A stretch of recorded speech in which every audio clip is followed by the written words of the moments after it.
여러분, 안녕하세요. 오늘은 정말 특별한 이야기를 들려드리려고 합니다.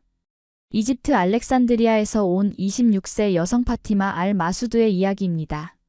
카이로 대학교에서 국제경영학을 전공한 파티마는 한국 드라마 도깨비를 보고 한류에 완전히 빠져버렸죠.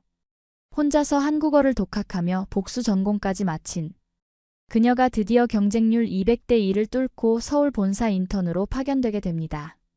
하지만 막상 한국에 와보니 드라마에서 본 것과는 너무나 다른 현실이 기다리고 있었어요.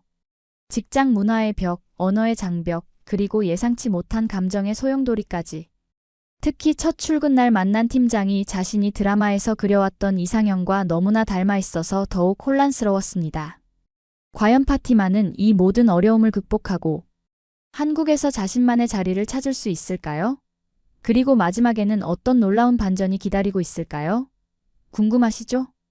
그럼 지금부터 파티마의 감동적인 한국 생활 적응기를 함께 들어보실까요?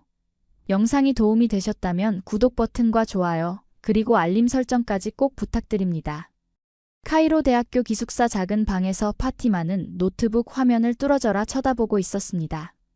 화면 속에서는 공유와 김고은이 메밀밭에서 달리고 있는 장면이 흘러나오고 있었죠. 도깨비의 마지막 회였습니다. 파티마의 눈가에는 어느새 눈물이 맺혀 있었어요. 이게 바로 한국이구나. 파티마는 중얼거렸습니다. 그동안 서구 문화에만 익숙했던 그녀에게 한국 드라마는 완전히 새로운 세계였어요. 감정 표현이 섬세하고 인간관계가 따뜻하며 무엇보다 배우들의 자연스러운 연기가 마음을 울렸습니다. 그날부터 파티마의 일상이 바뀌기 시작했어요. 매일 밤 한국 드라마를 보며 한국어 단어를 노트에 적어가기 시작했죠. 처음에는 자막에 의존했지만 점점 배우들의 대사가 귀에 들어오기 시작했습니다.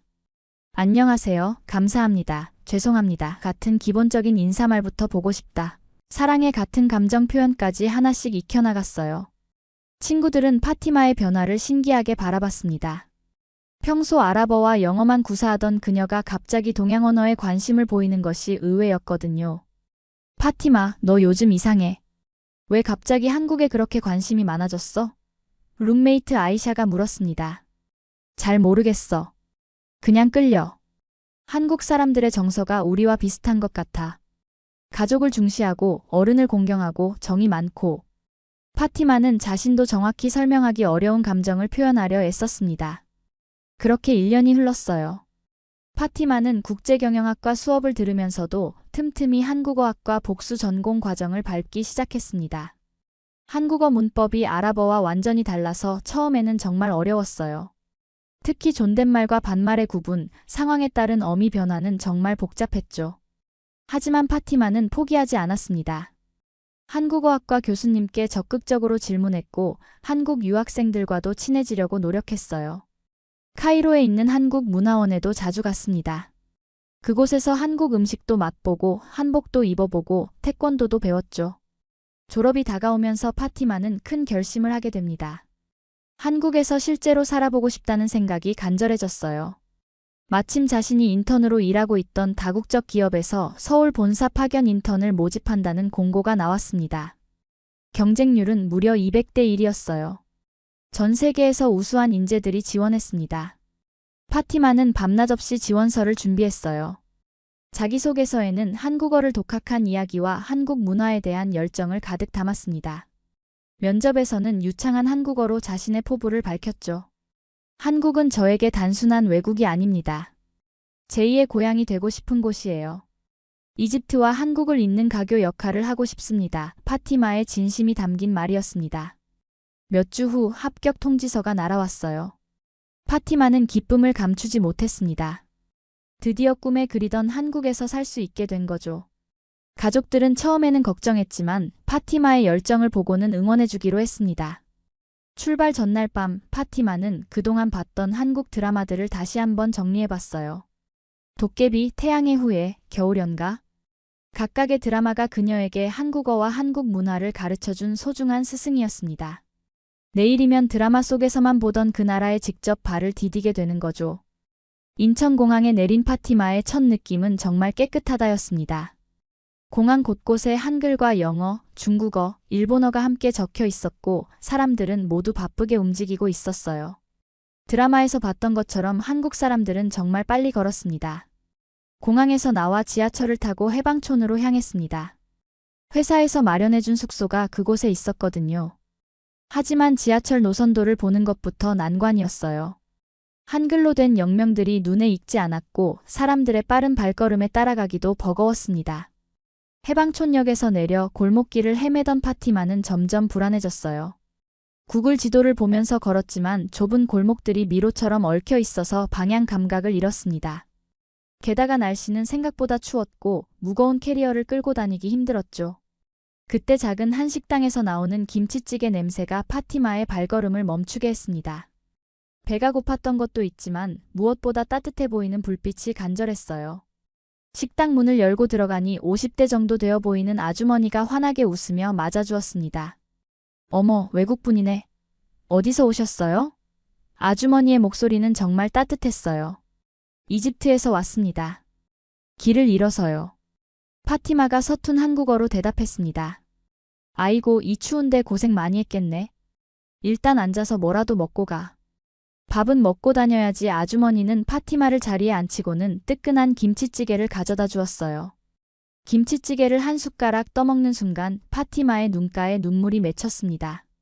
매콤하면서도 구수한 맛이 긴 여행으로 지친 몸과 마음을 달래주었거든요. 아주머니는 파티마가 우는 모습을 보고는 더욱 정성스럽게 챙겨주었습니다. 우리 딸 같은 나이네. 부모님이 얼마나 걱정하실까? 여기 주소 말해봐. 내가 길 알려줄게. 아주머니의 배려에 파티마는 깊은 감동을 받았어요. 이것이 바로 한국 사람들의 정이구나 싶었습니다. 아주머니의 도움으로 무사히 숙소를 찾을 수 있었어요. 작은 원룸이었지만 깨끗하고 따뜻했습니다. 파티마는 그날 밤 가족들에게 영상통화를 걸어 무사히 도착했다는 소식을 전했어요. 다음 날은 드디어 첫 출근 날이었습니다. 파티마는 정장을 단정하게 차려입고 거울 앞에 섰어요. 파티마, 할 수 있어. 지금까지 공부한 한국어 실력을 보여줄 시간이야. 스스로를 격려했습니다. 회사는 강남에 있는 현대적인 고층 빌딩이었어요. 로비에 들어서니 정말 웅장했습니다. 엘리베이터를 타고 15층에 올라가니 인사팀 직원이 기다리고 있었어요. 파티마 씨 맞으시죠? 반갑습니다. 저는 인사팀 김수진입니다. 수진의 밝은 미소가 파티마의 긴장을 조금 덜어주었어요. 네, 안녕하세요. 잘 부탁드립니다. 파티마도 정중하게 인사했습니다. 수진의 안내로 사무실을 둘러보고 나니 드디어 자신이 일할 팀을 만날 시간이었어요. 마케팅팀이었는데 총 6명의 직원이 있었습니다. 그런데 팀장을 처음 봤을 때 파티마는 깜짝 놀랐어요. 키가 크고 단정한 외모에 따뜻한 눈빛을 가진 30대 초반의 남성이었습니다. 마치 드라마 속에서 봤던 이상적인 한국 남성상 그 자체였어요. 특히 웃을 때 살짝 올라가는 입꼬리와 진심이 담긴 눈빛이 파티마의 마음을 두근거리게 했습니다. 안녕하세요. 저는 마케팅팀 팀장 이준호입니다. 파티마 씨를 저희 팀에서 맞이하게 되어 정말 기쁩니다. 준호의 목소리는 드라마 주인공처럼 낮고 따뜻했어요. 파티마는 갑작스러운 감정에 당황했습니다. 이런 감정을 느낄 줄 몰랐거든요. 아, 안녕하세요. 이집트에서 온 파티마 알 마수드입니다. 잘 부탁드립니다. 평소보다 더 떨리는 목소리로 인사했어요. 다른 팀원들도 하나씩 소개받았지만 파티마의 머릿속에는 온통 준호의 첫인상만 맴돌았습니다. 이것은 분명 예상하지 못한 변수였어요. 첫 주가 지나면서 파티마는 한국 직장 문화의 복잡함을 서서히 깨달아가고 있었습니다. 이집트에서는 자신의 의견을 적극적으로 표현하는 것이 당연했는데 한국에서는 상황이 달랐어요. 첫 번째 팀 회의에서 파티마는 자신 있게 손을 들고 발언했습니다. 제 생각에는 이 캠페인이 중동 시장에서는 효과가 제한적일 것 같습니다. 왜냐하면 파티마는 자신의 문화적 배경을 바탕으로 상세한 의견을 제시했어요. 회의가 끝난 후 옆자리 동료 미영이 조심스럽게 말했습니다. 파티마 씨, 의견 발표는 좋은데? 어떻게 말하지? 좀 더 신중하게 하는 게 좋을 것 같아요. 신중하게요? 제가 뭔가 잘못 말했나요? 파티마는 이해할 수 없었어요. 아니에요. 틀린 말씀은 아니지만 한국에서는 눈치라는 게 있거든요. 분위기를 파악하고 적절한 타이밍에 말하는 거죠. 미영의 설명을 들어도 파티마에게는 여전히 추상적이었습니다. 그 다음 주 금요일 저녁 팀 회식이 있었어요.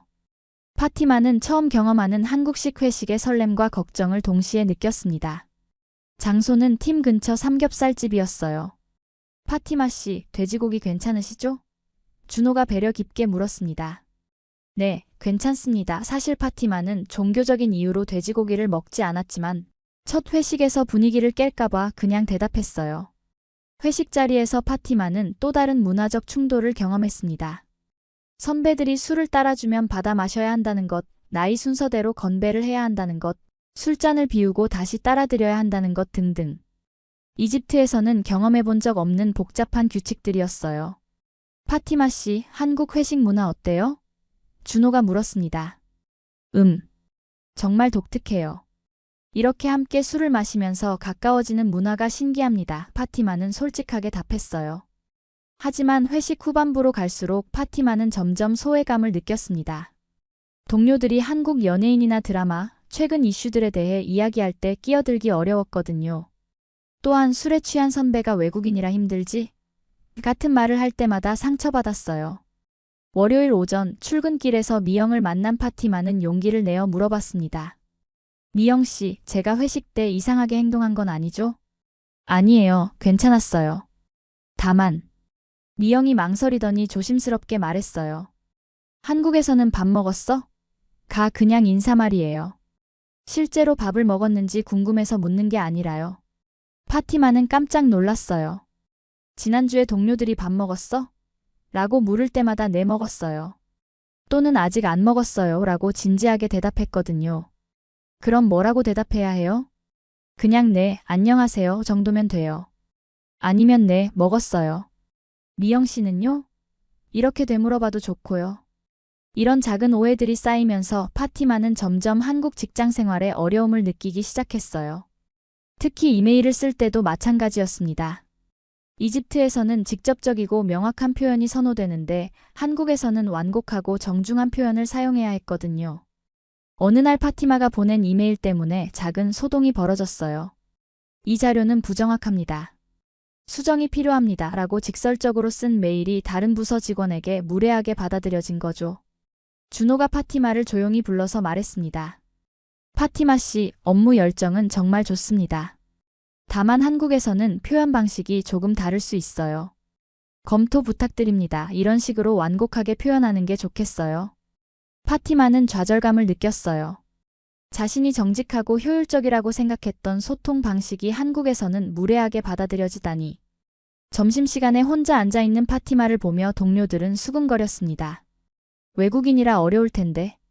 아직 적응 못한 것 같아. 좀 더 시간이 필요할 것 같아. 이런 말들이 파티마의 귀에 들렸어요. 자신이 팀에 부담이 되고 있다는 생각에 마음이 무거워졌습니다. 파티마의 한국 생활 3주째, 그녀는 점점 자신감을 잃어가고 있었습니다. 매일 출근할 때마다 오늘은 또 어떤 실수를 할까 하는 걱정이 앞섰어요. 동료들과의 거리감도 좀처럼 줄어들지 않았습니다. 그런 어느 금요일 오후, 파티마는 혼자 복사기 앞에서 서류를 정리하고 있었어요. 다른 동료들은 모두 퇴근 준비를 하고 있었는데 파티마만 남은 업무를 마저 처리하고 있었습니다. 사실 업무량이 많아서가 아니라 집에 가봤자 할 일이 없었거든요. 그때 준호가 다가왔습니다. 파티마 씨, 아직 안 가세요? 네, 조금 더 정리하고 갈 예정입니다. 파티마는 고개를 들지 않고 대답했어요. 준호는 파티마의 표정을 살펴보더니 조용히 말했습니다. 잠깐 얘기 좀 할까요? 두 사람은 사무실 근처 카페에 앉았어요. 준호는 아메리카노를, 파티마는 따뜻한 차를 시켰습니다. 잠시 침묵이 흘렀고 준호가 먼저 입을 열었어요. 파티마 씨, 요즘 많이 힘들어 보여요. 아니에요, 괜찮습니다. 파티마는 억지로 웃으며 답했지만 목소리에 힘이 없었어요. 솔직히 말해주세요. 저희가 뭔가 배려하지 못한 부분이 있나요? 준호의 진심 어린 물음에 파티마의 눈가가 촉촉해졌습니다. 저는 정말 열심히 하고 있는데 자꾸 실수만 하는 것 같아요. 이집트에서는 괜찮았던 것들이 여기서는 문제가 되고. 파티마의 목소리가 떨렸어요. 준호는 따뜻한 눈빛으로 파티마를 바라봤습니다. 파티마 씨, 제가 말씀드리고 싶은 게 있어요. 파티마 씨가 오시고 나서 저희 팀이 정말 많이 달라졌어요. 달라졌다고요? 네, 좋은 의미로요. 파티마 씨의 신선한 관점 덕분에 저희가 놓치고 있던 부분들을 많이 발견했어요. 특히 글로벌 시장에 대한 이해도가 높아졌죠. 준호의 말에 파티마는 놀란 표정을 지었어요. 정말요? 물론이에요. 사실 저희도 파티마 씨에게 한국 문화를 제대로 설명해 드리지 못한 것 같아서 미안했어요. 한국 사람들은 표현이 서툴러서. 준호가 쑥스럽게 웃었습니다. 그 순간 파티마는 깨달았어요. 자신만 어려워하고 있다고 생각했는데 동료들도 외국인인 자신을 어떻게 대해야 할지 고민하고 있었던 거죠. 준호 씨, 저 한 가지 궁금한 게 있어요. 한국 사람들은 왜 이렇게 말을 돌려서 해요? 직설적으로 말하면 안 되나요? 파티마가 솔직하게 물었습니다. 준호는 잠시 생각하더니 설명했어요. 한국에서는 상대방의 기분을 상하게 하지 않으려고 노력해요. 그래서 직접적인 표현보다는 완곡한 표현을 선호하죠. 하지만 그게 항상 좋은 건 아니에요. 때로는 파티마 씨처럼 솔직한 의견이 더 도움이 될 때가 많거든요. 그럼 제가 계속 이렇게 적응해야 하는 건가요? 적응도 필요하지만 파티마 씨만의 장점도 잃지 마세요. 저는 파티마 씨의 솔직함과 열정이 정말 좋아요. 준호의 말에 파티마의 얼굴이 빨갛게 달아올랐어요. 카페에서 나오면서 준호가 제안했습니다. 다음 주부터 점심 미팅 어때요? 업무 얘기도 하고 한국 문화에 대해서도 더 자세히 설명해 드릴게요. 정말요? 그럼 저도 이집트 문화에 대해 알려드릴게요. 파티마의 얼굴에 오랜만에 밝은 미소가 떠올랐어요. 그날 밤 파티마는 일기를 썼습니다. 오늘 준호 팀장님과 진솔한 대화를 나눴다. 나만 힘들어하고 있는 게 아니었구나. 한국 사람들도 나를 배려하려고 노력하고 있었다는 걸 알게 됐다. 그리고 준호 팀장님의 따뜻한 마음을 느꼈다. 이상하게 가슴이 두근거린다. 다음 주 월요일 파티마는 전과 다른 마음가짐으로 출근했어요. 동료들이 밥 먹었어? 라고 인사할 때도 자연스럽게 네, 좋은 아침이에요 라고 답할 수 있었습니다. 미영이 파티마의 변화를 알아챘어요. 파티마 씨, 오늘 뭔가 달라 보여요. 기분이 좋아 보여요. 네, 주말에 마음을 정리할 시간이 있었어요. 그리고 준호 팀장님께서 많은 조언을 해주셨거든요. 파티마가 대답하자 미영은 의미심장한 미소를 지었습니다. 점심시간이 되자 준호가 파티마에게 다가왔어요. 파티마 씨, 점심 먹으러 갈까요? 두 사람은 회사 근처 한정식집으로 갔습니다. 준호는 파티마가 먹기 어려워할 음식들을 미리 확인하고 주문했어요. 그런 세심한 배려가 파티마에게는 더욱 특별하게 느껴졌습니다. 한정식은 어때요? 너무 낯설지 않나요? 준호가 걱정스럽게 물었습니다. 아니에요. 정말 맛있어요. 특히 이 나물들이 신기해요.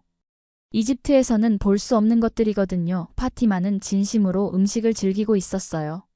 식사를 하면서 두 사람은 서로의 문화에 대해 많은 이야기를 나눴습니다. 준호는 한국의 정, 눈치, 체면 문화에 대해 설명했고 파티마는 이집트의 가족 중심 문화와 직설적인 소통 방식에 대해 이야기했어요. 사실 저도 가끔 한국에 돌려 말하는 문화가 답답할 때가 있어요. 준호의 솔직한 고백에 파티마는 놀랐습니다. 정말요? 한국 사람인데도요? 네, 특히 직장에서는 더 그래요. 명확하게 말하면 될 일을 너무 복잡하게 만들 때가 있거든요. 그래서 파티마 씨의 직설적인 의견이 오히려 신선하게 느껴져요. 그 순간 파티마는 준호를 다른 시각으로 보게 되었어요. 단순히 잘생긴 팀장이 아니라 자신을 이해해주려는 따뜻한 사람으로 말이죠. 파티마의 한국 생활이 점차 안정되어 가는 듯 했지만 예상치 못한 큰 실수가 그녀를 다시 좌절로 몰아넣었습니다. 그것은 한국어의 미묘한 뉘앙스 차이에서 비롯된 일이었어요. 어느 화요일 오후 파티마는 중요한 프로젝트 관련 이메일을 작성하고 있었습니다. 협력 업체에 수정 요청을 보내는 내용이었는데 평소처럼 정중하게 쓰려고 노력했어요. 하지만 한국어의 높임법과 어투에서 미묘한 실수를 범했습니다. 안녕하세요. 보내주신 자료를 검토해보니 몇 가지 수정할 부분이 있는 것 같습니다. 다시 한번 확인해서 보내주시기 바랍니다. 파티마는 이 정도면 정중한 표현이라고 생각했어요. 하지만 이메일을 받은 협력업체 담당자는 파티마의 의도와 다르게 받아들였습니다. 특히 수정할 부분이 있는 것 같습니다. 라는 표현이 자신들의 실력을 의심하는 것처럼 느껴졌고 다시 한번 확인해서라는 부분이 마치 제대로 검토하지 않았다고 지적하는 것처럼 들렸던 거죠. 다음 날 오전 그 협력업체에서 직접 전화가 걸려왔어요. 상대방은 상당히 불쾌해하는 목소리로 말했습니다. 어제 받은 이메일 내용이 좀 그렇네요. 저희가 일을 대충 했다는 뜻인가요? 예의에 어긋나는 것 같은데요. 파티마는 당황했어요. 자신은 단지 정중하게 수정을 요청한 것뿐인데 왜 이런 반응이 나오는지 이해할 수 없었습니다. 급하게 준호에게 도움을 요청했어요. 준호가 상황을 파악하고 직접 협력업체에 전화를 걸어 사과했습니다. 죄송합니다. 저희 인턴이 한국어가 서툴러서 표현에 문제가 있었나 봅니다. 악의는 전혀 없었으니 양해 부탁드립니다. 전화를 끊은 후 준호는 파티마를 따로 불렀어요. 파티마 씨, 뭔가 오해가 있었던 것 같은데. 파티마는 자신이 쓴 이메일을 준호에게 보여주었습니다. 준호는 메일을 읽어보더니 고개를 끄덕였어요. 아, 이 부분이 문제였구나. 파티마 씨, 한국어에서는 같은 내용이라도 표현 방식에 따라 상대방이 받아들이는 느낌이 완전히 달라져요. 제가 뭘 잘못 썼나요? 파티마는 진심으로 궁금했어요. 수정할 부분이 있는 것 같습니다. 보다는 검토 과정에서 몇 가지 확인이 필요한 부분이 있습니다. 라고 하면 더 부드러워요. 그리고 다시 한번 확인해서 보다는 추가 검토 후에라고 하면 상대방이 덜 기분 나빠해요. 파티마는 한국어의 복잡함에 다시 한번 좌절했습니다. 같은 뜻인데 표현만 조금 달라도 이렇게 큰 차이가 생기다니요. 그날 오후 사무실 분위기가 조금 이상했어요. 동료들이 파티마를 볼 때마다 조심스러운 표정을 지었습니다. 점심시간에 미영이 조심스럽게 말했어요. 파티마 씨, 너무 신경 쓰지 마세요. 누구나 실수는 하는 거니까. 하지만 파티마에게는 위로가 되지 않았어요. 오히려 자신 때문에 팀 전체가 곤란해진 것 같아서 더욱 미안했습니다. 더 큰 문제는 그 다음 주에 생겼어요. 다른 부서에서 파티마에 대한 안 좋은 소문이 돌기 시작한 거예요. 외국인 인턴이 협력업체에 무례하게 이메일을 보냈다더라, 예의가 없다더라 같은 이야기들이었습니다. 파티마는 복도를 지나다니면서 사람들이 자신을 쳐다보고 수근거리는 것을 느꼈어요. 엘리베이터에서 다른 부서 직원들이 자신을 보고는 대화를 중단하는 일도 있었습니다. 목요일 저녁 파티마는 숙소에 돌아와서 펑펑 울었어요. 가족들에게 영상통화를 걸고 싶었지만 걱정을 끼치고 싶지 않아서 참았습니다. 대신 일기장에 마음을 쏟아냈어요. 나는 정말 열심히 하고 있는데 왜 이런 일이 계속 생길까? 이집트에서는 솔직하고 직접적인 게 좋은 건데 여기서는 그게 무례한 거라고 하네. 내가 진짜 한국에 적응할 수 있을까? 아니면 그냥 포기해야 할까? 다음 날 출근길에서 파티마는 진지하게 퇴사를 고민했어요. 이렇게 계속 실수만 하고 팀에 피해를 주느니 차라리 이집트로 돌아가는 게 나을 것 같았습니다. 자신이 꿈꿔왔던 한국 생활이 이렇게 어려울 줄은 몰랐어요. 사무실에 도착해서도 파티마는 평소와 달리 조용히 자리에 앉아 있었습니다. 동료들과 인사도 대충 하고 업무에만 집중하려고 했어요. 준호가 몇 번 말을 걸려고 했지만 파티마는 피하고 있었습니다. 점심시간에도 혼자 먹으려고 했는데 미영이 다가왔어요. 파티마 씨, 같이 먹어요. 아니에요, 괜찮아요. 파티마는 고개를 젓고 자리에서 일어났습니다. 그 모습을 본 준호는 걱정스러운 표정을 지었어요. 파티마가 점점 사람들을 피하고 있다는 것을 알 수 있었거든요. 그날 저녁 파티마는 평소보다 일찍 퇴근했어요. 마음이 너무 무거워서 집에 곧바로 들어가고 싶지 않았습니다. 해방촌 골목길을 천천히 걸으면서 이런저런 생각에 잠겨 있었죠. 한국 생활이 이렇게 어려울 줄 몰랐는데 그냥 이집트로 돌아가는 게 나을까? 파티마는 중얼거렸어요. 그러다가 우연히 작은 한복점 앞을 지나게 되었습니다. 예쁜 한복들이 진열되어 있는 것을 보니 처음 한국에 왔을 때의 설렘이 떠올랐어요. 그때는 모든 것이 신기하고 아름다워 보였는데 지금은 왜 이렇게 힘들까 싶었습니다. 한복점 문이 열리면서 익숙한 목소리가 들려왔어요. 어머, 이게 누구야? 파티마 아니니? 파티마가 고개를 들어보니 첫날 김치찌개를 끓여준 그 아주머니였습니다. 파티마는 깜짝 놀랐어요. 아주머니, 여기서 뵙다니 신기해요. 이 한복점이 우리 가게야. 김치찌개집은 남편이 하고 나는 여기서 한복을 만들지. 그런데 얼굴이 왜 이렇게 어두워졌어? 무슨 일 있었니? 아주머니는 파티마의 표정을 한눈에 알아챘어요. 파티마는 아주머니의 따뜻한 관심에 마음이 뭉클해졌습니다. 아, 그냥 회사 일이 좀 힘들어서요. 안으로 들어와. 차라도 한잔하면서 얘기해보자. 아주머니는 파티마의 손을 잡고 한복점 안으로 이끌었어요. 한복점 안은 아늑했습니다. 곳곳에 아름다운 한복들이 걸려 있었고 한쪽에는 작은 차 테이블이 놓여 있었어요. 아주머니는 따뜻한 유자차를 끓여주었습니다. 자, 이제 무슨 일인지 말해보렴. 아주머니의 다정한 목소리에 파티마는 그동안 쌓였던 스트레스를 털어놓기 시작했어요. 이메일 실수 이야기, 동료들과의 문화적 차이, 자신이 팀에 부담이 되고 있다는 생각까지. 파티마는 눈물을 흘리며 모든 것을 말했습니다. 아주머니는 조용히 파티마의 이야기를 들어주었어요. 그리고 파티마가 다 말하고 나자 천천히 입을 열었습니다. 파티마야, 아주머니 얘기 좀 들어볼래? 파티마는 고개를 끄덕였어요. 사실 나도 외국에서 온 사람이야. 일본에서 태어났는데 어릴 때 한국으로 왔거든. 아주머니의 고백에 파티마는 놀랐습니다. 정말요? 응, 제1교포 2세야. 부모님이 일제강점기 때 일본으로 건너가셨고 나는 일본에서 태어났지. 그런데 20살 때 한국으로 왔어. 그때도 지금처럼 한국어를 완전히 못했거든. 파티마는 아주머니를 다른 눈으로 바라봤어요. 그동안 완전한 한국 사람이라고 생각했는데 자신과 비슷한 경험을 한 분이었던 거죠. 처음에는 정말 힘들었어.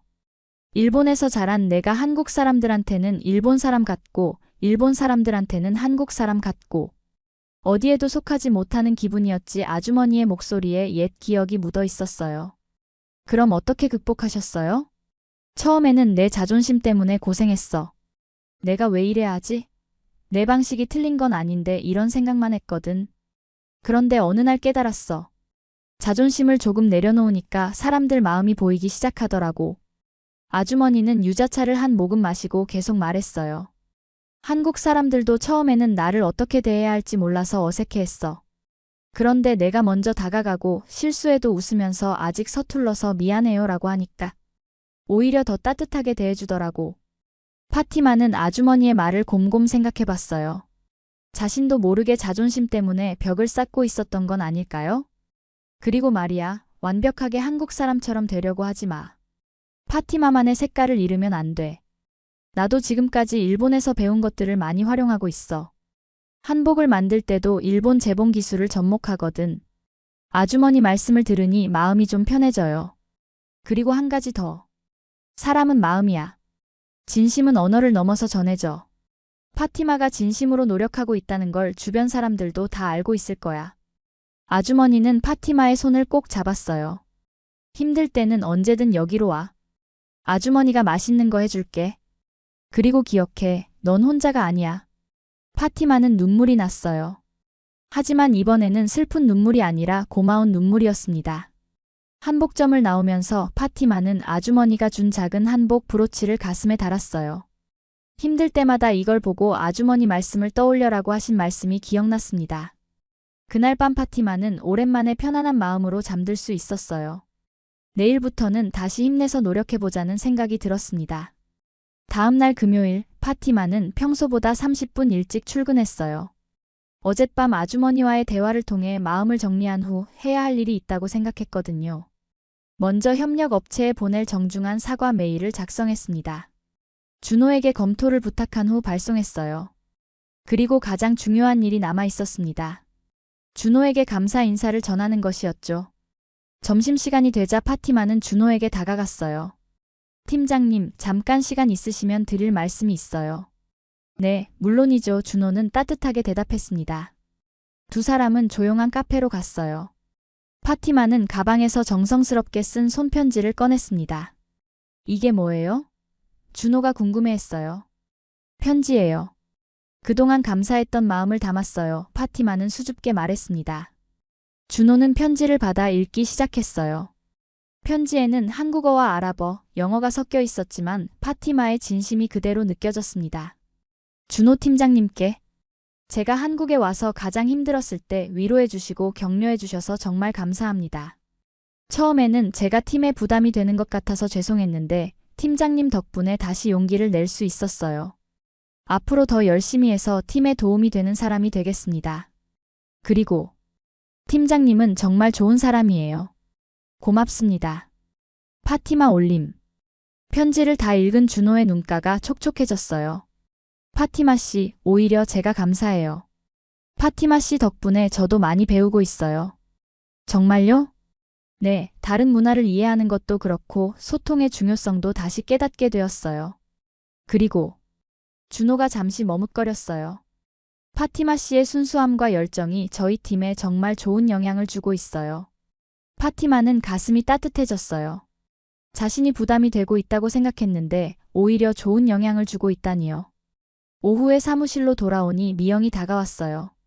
파티마 씨, 오늘 뭔가 달라 보여요. 훨씬 밝아졌어요. 미영 씨, 그동안 걱정 끼쳐드려서 죄송했어요. 앞으로 더 잘할게요. 무슨 소리예요? 우리가 파티마 씨한테 더 잘해줘야 하는 건데 미영의 말에 다른 팀원들도 고개를 끄덕였어요. 맞아요. 파티마 씨는 우리 팀의 활력소예요. 대리급인 성훈이 말했습니다. 특히 글로벌 마케팅 아이디어는 정말 신선해요. 저희가 생각하지 못했던 관점들을 많이 제시해 주시거든요. 막내 직원 지원이도 거들었어요. 파티마는 동료들의 진심 어린 말에 감동받았어요. 그동안 자신만 힘들어했는데 동료들은 자신을 인정하고 있었던 거죠. 그날 저녁 퇴근할 때 준호가 파티마에게 말했어요. 파티마 씨, 다음 주에 중요한 프레젠테이션이 있는데 함께 준비해 주실 수 있나요? 파티마 씨의 글로벌 시각이 꼭 필요해요. 정말요? 제가 도움이 될 수 있을까요? 물론이에요. 파티마 씨만큼 중동 시장을 잘 아는 사람이 또 있겠어요? 준호의 말에 파티마는 자신감을 되찾았어요. 주말 동안 파티마는 프레젠테이션 준비에 매진했습니다. 이집트와 중동 지역의 소비자 특성, 문화적 차이점, 마케팅 포인트 등을 상세히 정리했어요. 이번에는 실수하지 않겠다는 각오로 준비했습니다. 월요일 아침 준호와 함께 프레젠테이션 자료를 검토했어요. 와, 파티마 씨 정말 대단해요. 이런 디테일한 분석은 저희가 절대 할 수 없었을 거예요. 감사해요. 제가 할 수 있는 일을 찾은 것 같아서 기뻐요. 파티마는 환하게 웃었습니다. 그 순간 두 사람의 눈이 마주쳤어요. 서로의 마음속에 특별한 감정이 피어오르고 있다는 것을 알 수 있었지만 직장에서의 관계를 생각해서 조심스럽게 행동했습니다. 화요일 프레젠테이션 당일 파티마는 떨리는 마음으로 회의실에 들어갔어요. 임원진들 앞에서 발표하는 것은 처음이었거든요. 하지만 자신이 가장 잘 아는 분야에 대해 이야기하다 보니 점점 자신감이 생겼어요. 이집트 소비자들의 구매 패턴, 문화적 선호도, 효과적인 마케팅 방법 등을 유창한 한국어로 설명했습니다. 발표가 끝나자 임원진들이 박수를 쳤어요. 정말 인상적이었습니다. 이런 현지 시각이 바로 우리가 필요로 했던 거네요. 준호는 뿌듯한 표정으로 파티마를 바라봤습니다. 파티마도 성취감에 가득 찬 미소를 지었어요. 그날 오후 회사 인스타그램 계정에 파티마를 소개하는 포스트가 올라왔습니다. 글로벌 감성을 가진 우리 팀의 특별한 인턴, 파티마를 소개합니다. 라는 문구와 함께 프레젠테이션하는 모습이 게시되었어요. 파티마의 인턴십이 막바지에 접어들었습니다. 6개월이라는 시간이 이렇게 빨리 지나갈 줄 몰랐어요. 처음 한국에 왔을 때의 서툴고 어색했던 모습과 비교하면 지금의 파티마는 완전히 달라져 있었습니다. 마지막 주가 되자 동료들이 파티마를 위한 작은 송별회를 준비했어요. 첫날 김치찌개를 먹였던 해방촌 아주머니의 식당에서 열렸죠. 아주머니도 특별히 파티마가 좋아하는 음식들을 준비해 주었습니다. 파티마야, 그동안 고생 많았어. 이제 한국 사람 다 됐네. 아주머니가 파티마의 어깨를 다독이며 말했어요. 아주머니 덕분에 견딜 수 있었어요. 정말 감사해요. 파티마는 진심으로 고마워했습니다. 동료들도 하나씩 파티마에게 인사를 건넸어요. 미영이 먼저 말했습니다. 파티마 언니, 처음에는 어떻게 지내야 할지 몰랐는데 지금은 정말 친한 동생 같아요. 저도 미영 씨 덕분에 한국 문화를 많이 배웠어요. 파티마가 대답했습니다. 성훈 대리도 진심 어린 말을 전했어요. 파티마 씨 덕분에 저희 팀이 정말 많이 발전했어요. 글로벌 마인드를 갖게 되었거든요. 막내 지원이는 아쉬운 표정을 지었어요. 언니가 없으면 사무실이 너무 조용할 것 같아요. 언니의 밝은 에너지가 그리울 거예요. 그리고 마지막으로 준호가 일어섰습니다. 파티마 씨, 정말 수고 많으셨어요. 처음에는 서로 어색했지만 지금은 정말 소중한 동료가 되었어요. 준호의 말에는 특별한 감정이 담겨 있었어요. 파티마도 그것을 느꼈지만 많은 사람들 앞에서는 표현할 수 없었습니다. 송별회가 끝나고 파티마와 준호는 둘이서 조용히 걸었어요. 한강공원까지 가서 벤치에 앉았습니다. 파티마 씨, 이집트로 돌아가면 뭘 할 계획이에요? 준호가 물었습니다. 사실 하고 싶은 일이 있어요. 유튜브를 시작해서 이집트 사람들에게 한국을 소개하고 싶어요. 파티마는 그동안 품고 있던 꿈을 털어놓았습니다. 정말 좋은 아이디어네요. 파티마 씨만큼 한국을 잘 이해하는 외국인도 드물 거예요. 팀장님 덕분에 가능한 일이에요.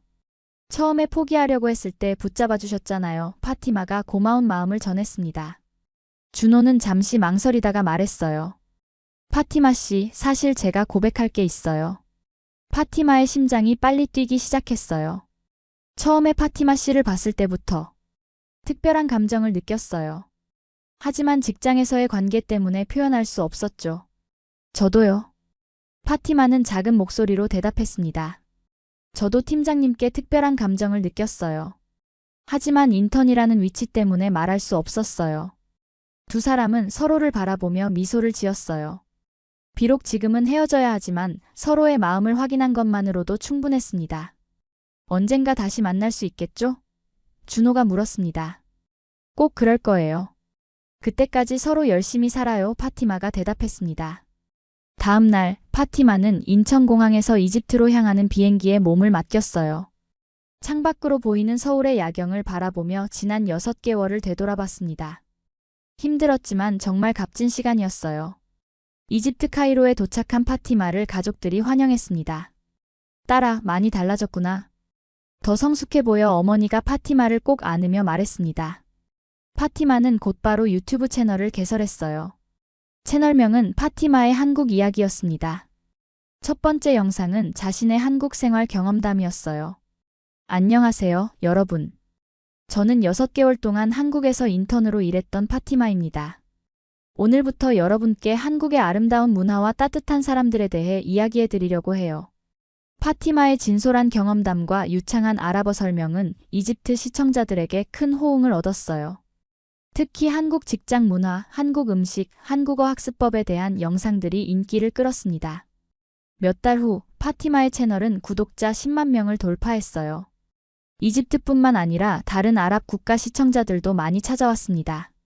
한국 화장품 회사들에서도 파티마에게 협업을 제안하기 시작했어요. 어느 날 파티마는 특별한 영상을 제작했습니다. 어머니와 함께 한국 화장품을 사용해보는 콘텐츠였어요. 어머니, 이 크림은 한국에서 정말 인기가 많아요. 한번 발라보세요. 파티마가 어머니에게 권했습니다. 오, 정말 부드럽구나.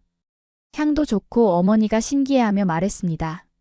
한국 사람들은 피부 관리를 정말 중요하게 생각해요. 그래서 화장품 기술이 많이 발달했거든요. 파티마가 설명했습니다. 이 영상은 100만 뷰를 넘기며 파티마의 대표작이 되었어요. 댓글에는 파티마 덕분에 한국에 관심이 생겼어요. 한국 여행 가고 싶어졌어요. 같은 반응들이 쏟아졌습니다. 1년 후 파티마는 이집트 최고의 한류 인플루언서가 되어 있었어요. 한국관광공사에서 홍보대사 제의도 받았습니다. 그리고 무엇보다 기뻤던 것은 준호와의 연락이 계속 이어지고 있다는 점이었어요. 준호는 파티마의 유튜브 영상을 빠짐없이 시청했고 종종 영상통화로 안부를 물었어요. 두 사람의 감정은 거리가 멀어져도 변하지 않았습니다. 어느 저녁 파티마는 카이로 시내가 내려다 보이는 카페에서 영상통화로 준호와 이야기하고 있었어요. 파티마, 유튜브 정말 대박이네요. 구독자가 벌써 50만 명이라고?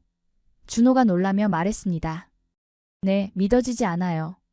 모든 게 한국에서의 경험 덕분이에요. 파티마가 대답했습니다. 그런데 파티마, 제가 좋은 소식이 있어요. 무슨 소식이요?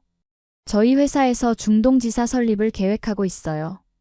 그리고 현지 마케팅 매니저를 찾고 있거든요. 준호의 말에 파티마의 눈이 반짝였어요. 설마.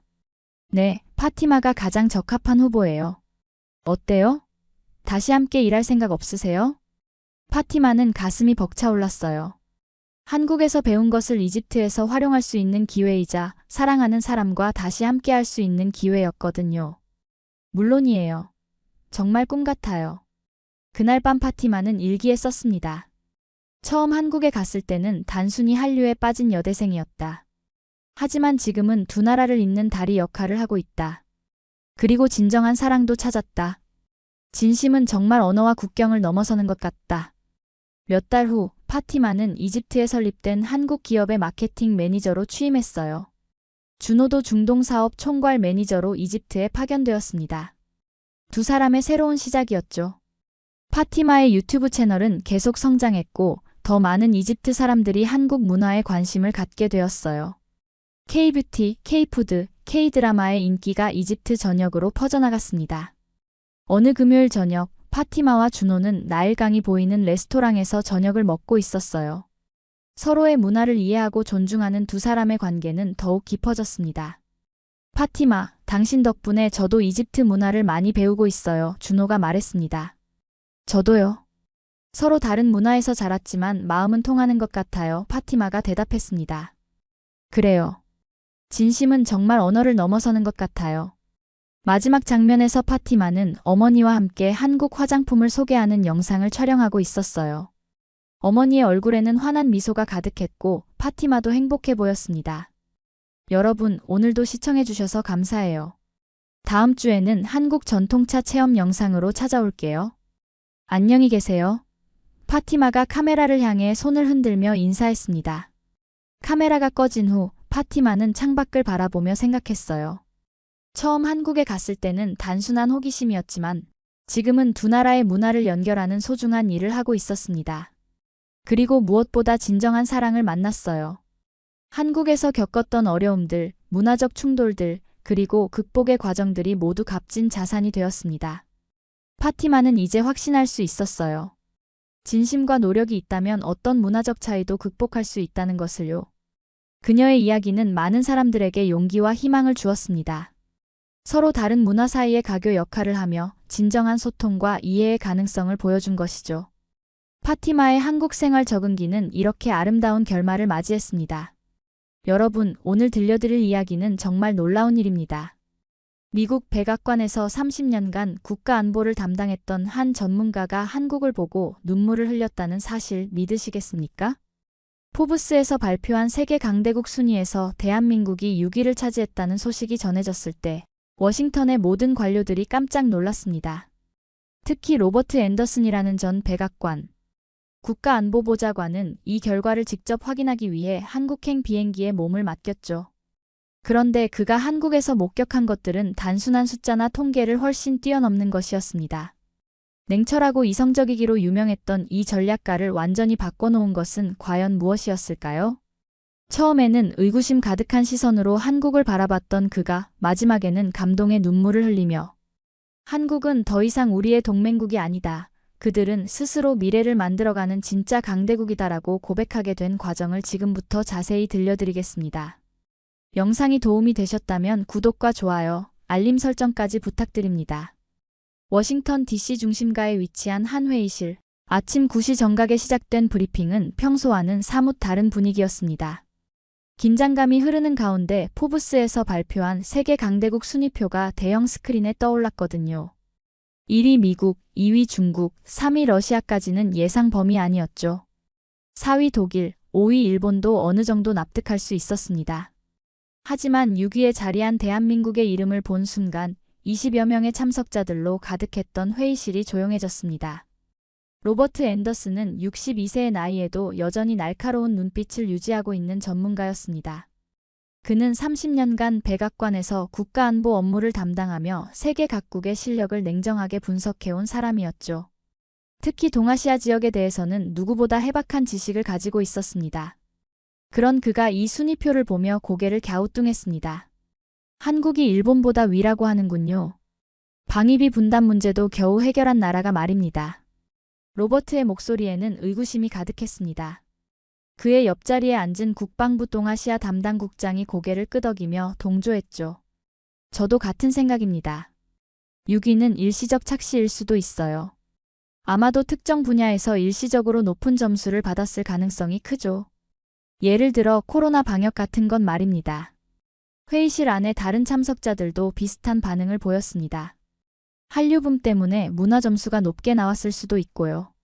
아니면 반도체 수출 실적이 일시적으로 좋았을 수도 있습니다. 하지만 로버트는 단순히 추측으로 넘어가고 싶지 않았습니다. 그의 직업정신이 이런 애매한 상황을 그냥 두고 볼 수 없게 만들었거든요. 직접 확인해 보겠습니다. 그는 단호하게 말했습니다. 주변 사람들이 놀란 표정을 지었지만 로버트의 마음은 이미 굳어 있었습니다. 언제 가시려고요? 국장이 물었죠. 내일 당장이라도 가능합니다. 로버트의 답변에 회의실이 다시 한번 조용해졌습니다. 그 다음 날 그는 정말로 한국행 항공편을 예약했죠. 사실 로버트에게는 한국에 대한 오래된 기억이 있었습니다. 1990년대 초반 32살의 젊은 분석가 시절에 한 번 방문했던 적이 있거든요. 그때의 한국은 지금과는 완전히 달랐습니다. 김포공항은 규모가 작았고 도로는 비좁았으며 정전이 자주 일어났죠. 택시 기사들은 영어를 전혀 하지 못했고 호텔 시설도 그리 좋지 않았습니다. 무엇보다 거리 곳곳에서 외제품이 최고라는 분위기가 역력했거든요. 그런 나라가 과연 30년 만에 세계 6위의 강대국이 될 수 있을까? 의문은 점점 커져만 갔습니다. 비행기 티켓을 끊으면서도 로버트는 반신반의했죠. 아마 실제로 가보면 겉만 번지르르하고 속은 빈 것일 가능성이 높을 거야. 그는 속으로 생각했습니다. 하지만 그의 예상은 한국에 발을 딛는 순간부터 빗나가기 시작했습니다. 인천공항에 도착한 로버트가 가장 먼저 느낀 것은 압도적인 규모와 체계적인 시설이었습니다. 30년 전 기억 속의 김포공항과는 차원이 다른 수준이었거든요. 면세점들의 화려함, 안내시설의 편리함, 그리고 무엇보다 공항 직원들의 전문적인 서비스에 감탄할 수밖에 없었습니다. 하지만 그는 여전히 회의적이었습니다. 공항 하나 잘 지었다고 해서 강대국이 되는 건 아니니까요. 입국 수속을 마치고 렌터카를 빌리는 과정에서도 놀라움의 연속이었습니다. 모든 절차가 디지털화되어 있었고 영어 서비스가 완벽했죠. 30년 전 한국에서는 상상할 수 없었던 일이었습니다. GPS 내비게이션도 한국어와 영어를 자유자재로 바꿔가며 안내해줬고요. IT 인프라는 확실히 발전했군. 로버트는 속으로 인정했습니다. 첫 번째 목적지인 대전까지 가는 고속도로에서 로버트는 또 다른 놀라움을 경험했습니다. 도로 곳곳에 설치된 스마트 교통 시스템이 실시간으로 교통 상황을 안내해줬거든요. 30년 전 좁고 복잡했던 도로는 이제 8차선 고속도로로 바뀌어 있었습니다. 무엇보다 운전자들의 매너가 크게 향상되어 있었죠. 예전에는 무질서했던 교통 문화가 이제는 질서 정연했습니다. 대전에 도착해서 방문한 곳은 한국의 대표적인 방산 기업이었습니다. 로비에 전시된 K9 자주포 모형을 보며 로버트는 속으로 생각했죠. 모형은 그럴듯하게 만들어놨군. 하지만 실제 성능은 어떨까? 그런데 실제 시뮬레이터를 체험하고 나서는 생각이 달라지기 시작했습니다. 정확도와 반응 속도가 미국의 최신 장비와 비교해도 전혀 뒤지지 않았거든요. 더욱 놀라운 것은 가격 경쟁력이었습니다. 미국 제품 대비 70% 수준의 가격으로 90% 이상의 성능을 구현하고 있었던 거죠. 이런 가성비라면 세계 시장에서 경쟁력이 있을 수밖에 없겠군. 로버트는 감탄했습니다. 안내를 맡은 젊은 장교가 자세히 설명해줬어요. 저희는 최신이냐보다는 지킬 수 있느냐를 먼저 봅니다. 실전에서 작동하지 않으면 아무 소용없으니까요. 그래서 모든 부품을 혹독한 테스트를 거쳐 검증합니다. 이 말을 들은 로버트의 표정이 경직되었습니다. 미국에서는 언제부터인가 이런 실용적인 사고방식이 사라졌다는 걸 알고 있었거든요. 최첨단 기술에만 매달리다가 정작 중요한 실용성과 신뢰성을 놓치는 경우가 많았죠. 드론 부대 시설을 둘러보며 로버트는 더욱 놀랐습니다. 한국의 드론 기술이 이미 실전 배치 단계에 있었거든요. 미국도 아직 실험 단계인 분야들이 많은데 말입니다. 특히 인공지능을 활용한 자율비행 시스템은 미국 것보다 더 안정적으로 작동하고 있었어요. 이 정도라면 정말 세계 6위가 허상이 아닐 수도 있겠군. 로버트는 속으로 중얼거렸습니다. 하지만 아직 완전히 납득하지는 못했죠. 방산 분야 하나만으로는 전체적인 국력을 판단하기 어려웠으니까요. 서울로 돌아온 로버트는 본격적인 조사에 나섰습니다. 첫 번째로 방문한 곳은 강남에 위치한 카카오 데이터 센터였죠. 건물 외관부터가 압도적이었습니다. 30년 전 한국에서는 상상도 할 수 없었던 규모의 IT 인프라가 펼쳐져 있었거든요. 로비에 들어서자마자 홀로그램으로 구현된 안내 시스템이 그를 맞이했습니다. 데이터 센터 관계자는 자신 있게 설명했습니다. 전 세계 어디서든 0.1초 안에 접속이 가능합니다. 우리나라 인터넷 속도는 이미 세계 1위거든요. 오지 커버리지도 95% 이상 달성했고요. 실제로 테스트해보니 정말 놀라운 속도였습니다. 미국에서도 이 정도 속도를 경험하기는 쉽지 않았거든요. 하지만 속도만 빠르다고 다 되는 건 아니잖아요? 로버트가 질문하자 관계자가 웃으며 대답했습니다. 맞습니다. 그래서 저희는 보안에도 많은 투자를 하고 있어요.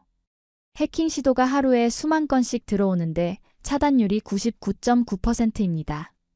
실제 보안 센터를 둘러보니 24시간 모니터링 시스템이 완벽하게 구축되어 있었죠. 이어서 방문한 삼성전자 반도체 공장에서는 더욱 큰 충격을 받았습니다. 세계 최첨단 공정으로 만들어지는 반도체들이 컨베이어 벨트를 따라 흘러가는 모습은 그야말로 장관이었죠. 무진동 클린룸, 정밀도 1나노미터 수준의 공정 기술, 그리고 완전 자동화된 생산 라인까지. 이 공장 하나로 전 세계 스마트폰의 30%가 돌아간다니까요. 공장 관계자의 설명에 로버트는 감탄을 금할 수 없었습니다. 미국도 반도체를 만들지만 이 정도 수준은 아닙니다. 로버트가 솔직하게 인정하자 공장장이 겸손하게 말했어요. 저희도 미국 기술을 많이 배웠죠. 하지만 이제는 저희만의 기술로 한 단계 더 나아가고 있습니다. 특히 메모리 반도체 분야에서는 세계 1위를 유지하고 있어요. 하지만 진짜 놀라운 경험은 지하철에서 일어났습니다.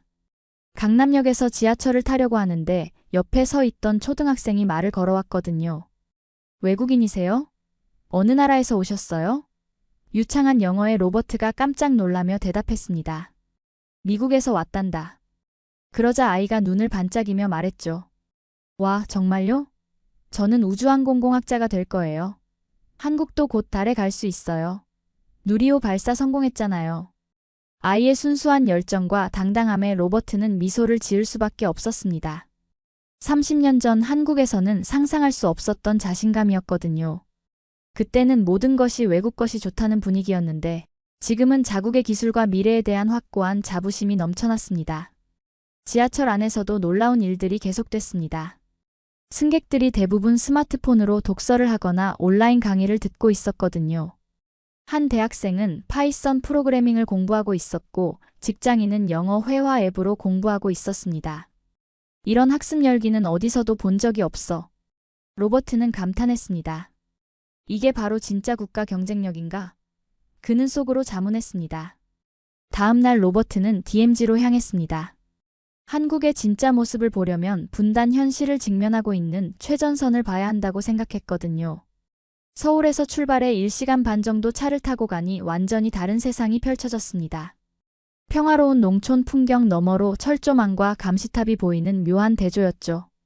판문점 공동경비구역에 도착해서 만난 한국군 장교들과의 대화는 그에게 큰 인상을 남겼습니다. 20대 후반으로 보이는 한 소위가 북한을 바라보며 담담하게 말했죠.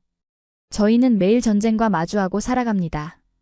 언제 도발이 일어날지 모르거든요. 하지만 그만큼 절박하게 발전하려고 노력하죠. 위기가 곧 기회라고 생각합니다. 이 말에 로버트는 깊은 감명을 받았습니다. 미국은 지리적으로 안전한 위치에 있어서 이런 절박함을 느끼기 어려운데 한국은 생존 자체가 발전의 동력이 되고 있었거든요. 우리가 느슨해진 사이에 이들은 더욱 단단해졌구나. 그는 속으로 생각했습니다. 한국 군인들의 눈빛에서 미국 군인들에게서는 찾아보기 어려운 간절함과 책임감을 발견했거든요. 분단 상황이 오히려 한국을 강하게 만든 측면도 있는 것 같습니다. 로버트가 말하자 중령급 지휘관이 고개를 끄덕였어요. 맞습니다. 평화를 당연하게 여기지 않거든요.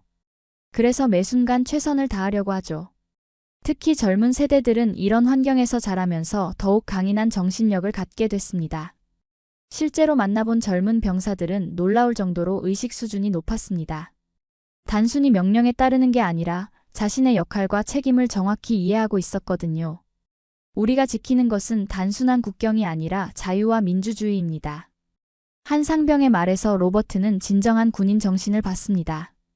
DMZ 견학을 마치고 돌아오는 길에 로버트는 말없이 차 안에서 하늘을 바라봤습니다.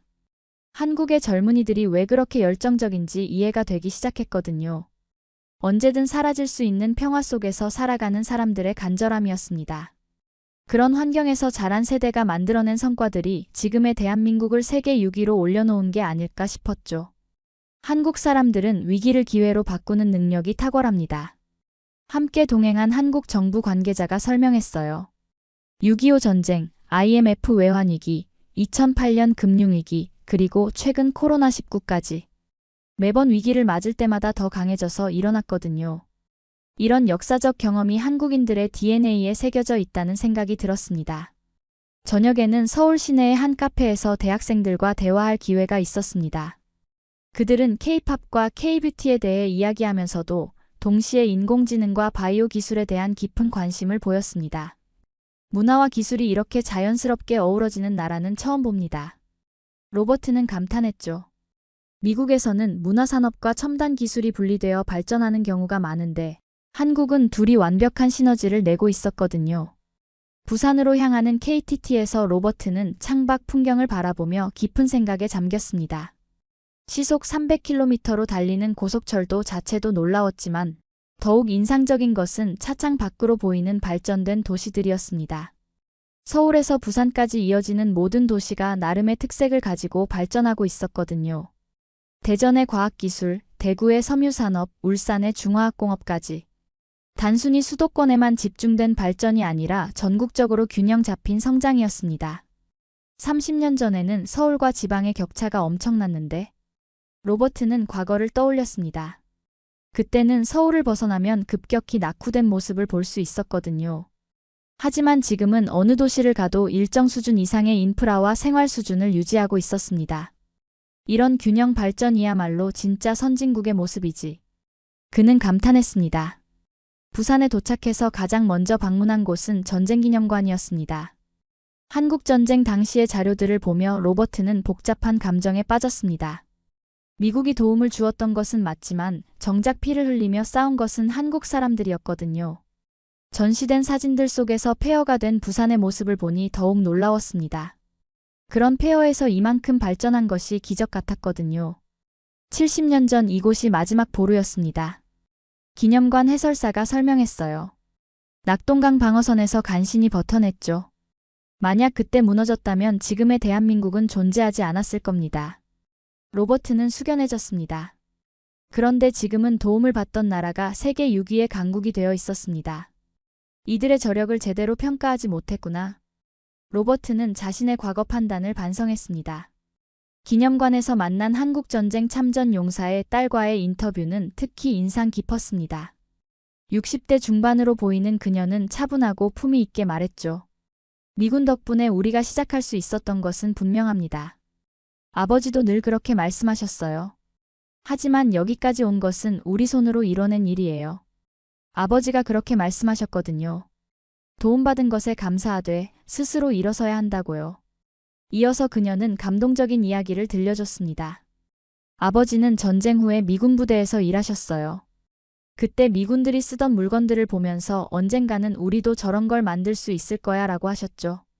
그리고 정말 그렇게 됐어요. 이제는 우리가 만든 제품을 전 세계가 쓰고 있잖아요. 이 말을 들은 로버트는 말없이 눈시울을 붉혔습니다. 한국 사람들이 가진 자존감과 동시에 겸손함이 그의 마음을 움직였거든요. 오만하지도 않고 비굴하지도 않은 정말 당당한 모습이었습니다. 이런 정신력을 가진 민족이 세계 6위에 오른 게 우연이 아니구나. 그는 속으로 깨달았습니다. 숫자나 통계보다 중요한 것이 바로 이런 정신력이었던 거죠. 부산항을 둘러보며 로버트는 또 다른 놀라움을 경험했습니다. 세계 6위 규모의 컨테이너 항구가 24시간 쉬지 않고 돌아가고 있었거든요. 자동화된 크레인들이 정확하고 빠르게 컨테이너들을 옮기는 모습은 마치 거대한 로봇 도시 같았습니다. 이런 물류 시스템이 있으니까 K-뷰티나 K-팝이 전 세계로 빠르게 퍼져나갈 수 있는 거군. 로버트는 이해했습니다. 부산에서의 마지막 밤, 로버트는 해운대 해변을 혼자 걸으며 지난 며칠간의 경험을 정리했습니다. 처음에는 의구심을 가지고 온 여행이었는데 이제는 한국에 대한 인식이 완전히 바뀌어 있었거든요. 파도 소리를 들으며 그는 자신의 변화를 실감했습니다. 냉정한 분석가였던 자신이 언제부터인가 이 나라의 매력에 빠져들고 있었던 거죠. 해변을 걸으며 로버트는 30년 전과 지금을 비교해봤습니다. 그때도 부산 해변에 온 적이 있었거든요. 당시에는 시설이 낙후되어 있었고 외국인 관광객도 거의 없었습니다. 하지만 지금의 해운대는 완전히 달랐죠. 세계적인 수준의 호텔들이 해안선을 따라 늘어서 있었고 다양한 국가에서 온 관광객들이 자유롭게 즐기고 있었습니다. 정말 놀라운 변화입니다. 로버트는 혼잣말을 했습니다. 하지만 더 놀라운 것은 물질적인 발전보다 사람들의 마음가짐이었어요. 30년 전에는 외국인을 보면 어색해하거나 피하는 사람들이 많았는데 지금은 자연스럽게 도움을 주려고 하더군요. 자신감이 생긴 거죠. 그런데 진짜 놀라운 일은 다음 날 일어났습니다. 공항으로 가는 길에 들른 한 작은 카페에서 젊은 창업가를 만났거든요. 20대 후반으로 보이는 그는 인공지능을 활용한 의료 진단 소프트웨어를 개발하고 있었습니다. 우연히 대화를 나누게 되었는데 그의 비전이 정말 대단했어요. 한국에서 개발해서 전 세계에 수출하는 것이 목표입니다. 그가 당당하게 말하는 모습에서 로버트는 한국의 미래를 봤습니다. 특히 아프리카나 동남아시아 같은 의료 인프라가 부족한 지역에 도움이 되고 싶어요. 우리도 과거에 도움을 받았으니까 이제는 우리가 도움을 줄 차례라고 생각합니다. 30년 전에는 상상도 할 수 없었던 일이군요. 로버트가 감탄하자 젊은 창업가가 겸손하게 대답했죠. 저희 아버지 세대가 기초를 닦아주셨으니까 가능한 일이에요. 이제는 저희가 다음 세대를 위해 더 높이 올라가야죠. 그게 우리의 책임이라고 생각합니다.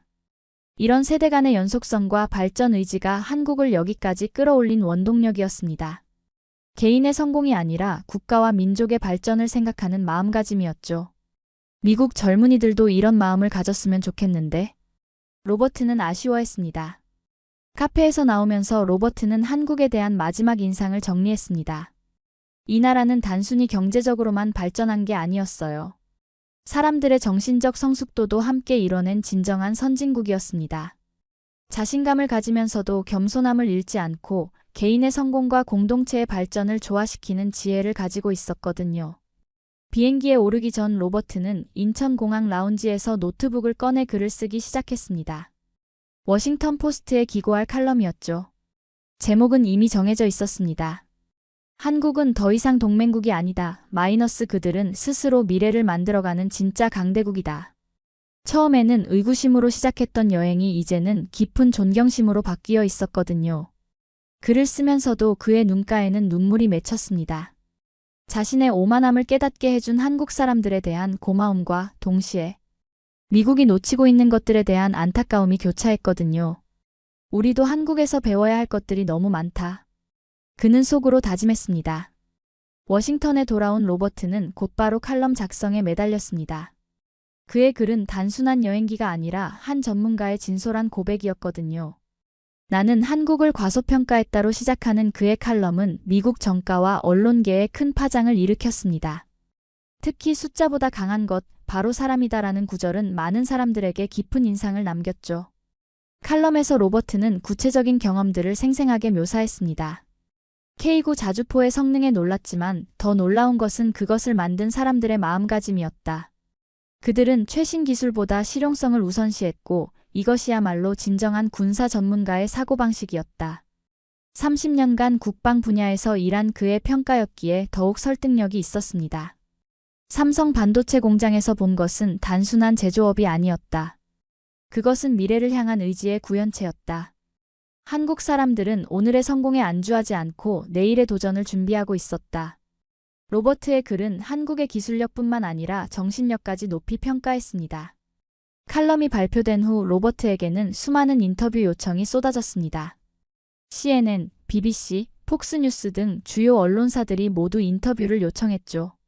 하지만 그는 대부분 거절했습니다. 자신의 변화된 마음을 상업적으로 이용당하고 싶지 않았거든요. 대신 몇 개의 진지한 학술 토론회에만 참여했습니다. 조지타운 대학교에서 열린 토론회에서 로버트는 더욱 구체적으로 설명했습니다. 한국의 유기는 우연이 아닙니다. 그들에게는 생존 본능에서 나온 발전 의지가 있어요. 미국이 풍요로움 속에서 안주하고 있는 동안 그들은 매 순간 더 나아지려고 노력했습니다. 로버트의 말에 청중들은 조용히 경청했습니다. 30년간 국가 전략을 다뤄온 전문가의 진솔한 고백이었거든요. 특히 인상 깊었던 것은 세대 간의 연속성이었습니다. 로버트는 계속했습니다. 한국전쟁을 경험한 세대가 기초를 닦았고 산업화 세대가 중간을 채웠으며 지금의 젊은 세대가 정상을 향해 나아가고 있어요. 각 세대가 다음 세대를 위해 희생하고 투자하는 문화가 있습니다. 하지만 모든 사람이 로버트의 의견에 동의한 것은 아니었습니다. 일부 강경파들은 한국을 과대평가하는 것 아니냐며 비판했죠. 국방부의 한 고위 관계자는 한국은 여전히 우리의 보호가 필요한 동맹국일 뿐이라고 반박했습니다. 그럴 때마다 로버트는 차분하게 자신이 직접 본 것들을 설명했습니다. 제가 감정적으로 판단한 게 아닙니다. 냉정한 현실 분석의 결과예요. 한국의 기술력, 경제력, 그리고 무엇보다 국민들의 의지력을 직접 확인했습니다. 그의 확신에 찬 목소리는 점점 더 많은 사람들을 설득시켜 나갔습니다. 펜타곤에서 열린 브리핑에서는 더욱 구체적인 데이터를 제시했습니다. 한국의 방산 수출액이 지난 5년간 300% 증가했습니다. 이는 단순한 경제적 성과가 아니라 기술력의 증명이에요. 특히 K9 자주포는 이미 9개국에 수출되어 실전에서 그 성능을 입증하고 있습니다. 한국의 조선업도 마찬가지입니다. LNG선 분야에서는 세계 시장의 70%를 점유하고 있어요. 중국이 아무리 추격해도 따라잡지 못하는 기술력의 차이가 있습니다. 로버트의 설명에 참석자들은 놀라워했습니다. 막연하게 알고 있던 것들이 구체적인 숫자로 확인되니 더욱 실감이 났거든요. 시간이 흘러 로버트의 칼럼은 미국뿐만 아니라 전 세계적으로 화제가 되었습니다. 특히 한국에서는 객관적인 외국 전문가의 시각으로 자국을 평가받았다며 큰 관심을 보였죠. 한국의 주요 언론사들이 로버트와의 인터뷰를 요청했고 한국 정부에서도 그를 초청하고 싶어 했습니다. 하지만 로버트 자신에게는 더 중요한 변화가 일어나고 있었습니다. 한국을 다녀온 이후 그의 세계관 자체가 바뀌었거든요. 이제 그는 단순히 군사력이나 경제력으로만 국력을 평가하지 않게 되었습니다. 국민들의 의지와 열정, 그리고 미래에 대한 비전이야말로 진짜 국력의 원천이라는 것을 깨달았거든요. 한국 사람들의 눈빛에서 본 그 간절함, 그것이야말로 어떤 무기보다 강한 힘이었습니다. 그는 동료들에게 자주 이야기했죠. 스탠퍼드 대학교에서 열린 특별 강연에서 로버트는 더욱 깊이 있는 분석을 제시했습니다. 한국의 성공 비결은 위기를 기회로 바꾸는 능력에 있습니다. 분단, 전쟁, 외환위기, 금융위기, 팬데믹까지 매번 더 큰 시련이 닥칠 때마다 더 강해져서 일어났어요. 이는 단순한 운이 아니라 시스템의 결과입니다. 특히 교육에 대한 투자가 인상적이었습니다. 로버트는 계속했습니다. 한국 부모들의 교육열은 세계적으로 유명하죠. 하지만 그것이 단순한 사교육 열풍이 아니라 국가 미래에 대한 투자라는 걸 깨달았어요. 그 결과 지금의 젊은 세대가 세계 최고 수준의 실력을 갖추게 된 거죠. 청중 중 한 명이 질문했습니다. 그렇다면 미국이 한국에서 배워야 할 점은 무엇인가요? 로버트는 잠시 생각한 후 대답했습니다. 겸손함입니다. 한국 사람들은 성공해도 교만하지 않아요. 항상 더 나아질 수 있다고 생각하고 다른 나라에서 배울 점을 찾으려고 하죠. 반면 미국은 세계 1위라는 자만에 빠져서 배우려는 자세를 잃었어요. 6개월 후 로버트는 다시 한국을 방문했습니다. 이번에는 개인적인 여행이었죠. 정부 초청도 있었지만 그는 조용히 혼자 한국을 경험하고 싶었습니다. 서울거리를 걸으며 그는 새로운 변화들을 발견했습니다. 6개월 사이에도 또 다른 발전이 이루어지고 있었거든요. 이 속도라면 몇 년 후에는 어떻게 될까? 그는 기대에 차서 중얼거렸습니다. 명동거리에서 만난 젊은이들은 더욱 자신감 넘치는 모습이었고 강남의 스타트업 단지는 더욱 활기가 넘쳤습니다. 특히 환경기술과 바이오 분야에서 놀라운 발전을 보이고 있었어요. 한강공원에서 일몰을 바라보며 로버트는 깊은 감동에 젖었습니다. 강 건너편으로 보이는 서울의 야경은 그 어떤 도시보다 아름다웠죠. 하지만 더 아름다운 것은 그 불빛 하나하나가 누군가의 꿈과 열정을 담고 있다는 사실이었습니다. 30년 전 폐허에서 시작해서 지금의 모습까지 만들어낸 한국 사람들의 의지력이 그 야경 속에 고스란히 담겨 있었거든요. 정말 놀라운 나라입니다. 로버트는 혼잣말을 했습니다. 옆에서 조깅하던 한 시민이 그의 말을 듣고 웃으며 말했어요. 한국 사람이세요? 아닙니다. 미국에서 왔습니다. 아, 그러시구나. 우리나라가 좋으세요? 네, 정말 좋습니다. 세계에서 가장 역동적인 나라라고 생각해요. 그 시민은 겸손하게 대답했습니다. 아직 부족한 점이 많아요. 하지만 계속 발전하려고 노력하고 있습니다. 이런 겸손한 자신감이야말로 한국의 진짜 힘이라고 로버트는 생각했습니다. 성공에 도취되지 않고 항상 더 나은 미래를 꿈꾸는 자세 말이죠. 호텔로 돌아가는 길에 로버트는 자신의 변화를 되돌아봤습니다.